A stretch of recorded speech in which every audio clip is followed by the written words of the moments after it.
General ওয়াকারকে ধন্যবাদ দেবো, ভালো বলবো, খারাপ বলবো, কী বলবো জানি না, কিন্তু এটা ঠিক এই পর্যন্ত উনি তো জোর করে ক্ষমতা নিতে চান নাই। আর তখন আপনারা জোর করবেন ভাই ক্ষমতা নেন, উনি বলবেন পারবো না। এরকম পরিস্থিতি হবে তো যদি এরকম যায়। অতএব এই কারণে এখন মনে করি যত তাড়াতাড়ি ভোট হয়। সংস্কার পার্টিকে আমার কথার সাথে একমত। সংস্কার পার্টি মনে করে সংস্কার করে হোক, আমিও তো রাজি আছি সংস্কার করে হোক, কিন্তু এরা যে সংস্কার করতে পারবে সে বিশ্বাসই করতে পারছি না। ওদের মধ্যে সংস্কার হোক আগে। ওদের মধ্যে সংস্কার হতে গেলে তো আর এক ঝামেলা। যতগুলো উপদেষ্টা আছে তার 10টা বাদ দেবেন না, 10টা রাখবেন। সংস্কারটা ইলেকশন করতে হলে মিনিমাম সংস্কার that is the only way. Election করতে হলে তো লাগবে ভাই। পুলিশ না করলে তো হবে না, আগের মতো চাই না তো আমরা। আপনার ইলেকশন প্রসিডিওর এগুলি তো করতে হবে বেসিক। আপনি ভালো ইলেকশন চাচ্ছেন, ভালো ইলেকশন ফ্রেমওয়ার্কটা তৈরি করতে হবে না। এখন দেখেন উনি কি বলেছেন খেয়াল করতে। না না ভাই, মিনিমাম একটা সংস্কার, তারপরে নির্বাচন। এগুলো আমরা আরো আলোচনা করবো আপা আজকে। এখন এই যে মিনিমামটা করতে হবে সেটা তো আমরা বলছি, উনিও কি বলেছেন যতদূর আমরা একমত হব ততদূর করবো। তো এটার জন্য আমার আলোচনার জন্য 3 মাস অপেক্ষা করতে হবে, কারণ আমি তো লিখিত দিয়েছি।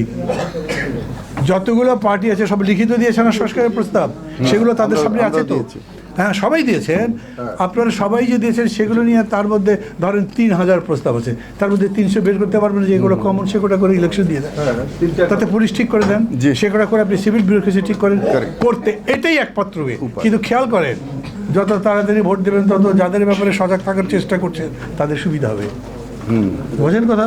জি, সব কথা অত দেরিতে বললে আমার বিপদ আছে, সেটা বুঝতে হবে আপনাদেরকে। অতএব আপনি নিশ্চয়ই এটা করতে পারবেন যদি আপনি বলেন যে আপনার ঐক্যমত্য করবার জন্য এখন বিরাট অনুষ্ঠান করবার দরকার নেই। আপনি ওগুলো নেন, নিয়ে দেখেন, বলেন এই কোটা আমি কমন পেয়েছি, আরও কারো যদি কিছু যুক্ত করবার থাকে ঠিক আছে 15 দিন সময় দিলাম, দেন সেই 15 দিন পরেও আপনি বলেন এগুলো পেয়েছি আমি সংস্কার করে এত তারিখে ইলেকশনের ডেট ডিক্লেয়ার করে দিলাম। That is the only way. যদি আপনি গণতান্ত্রিকভাবে বেরোতে চান তাহলে এখন এর বাইরে আপনার কাছে কিছু নাই তো, এটাই করতে হবে। আর সেটার মধ্যে আপনি ওপেনলি বলেন আমি এই শাসন দেখতে চাই, এই দেশ দেখতে চাই, যেই পার্টি ভালো মনে করো, যেই পার্টিকে যোগ্য মনে করো তাকে ভোট দাও। এখন মার্কা দেখে ভোট দিও না, মানুষ দেখে ভোট দাও, তার কর্মসূচি দেখে ভোট দাও, ক্যাম্পেইনে নামেন।